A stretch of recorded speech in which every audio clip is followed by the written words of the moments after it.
Artık akıl ve zeka oyunları bizim köyümüzde de var.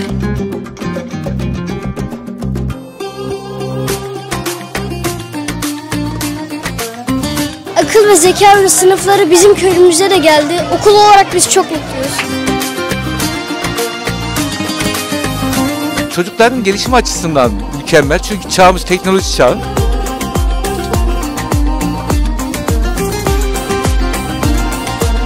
Başkanımı çok seviyorum. İyi ki de burada.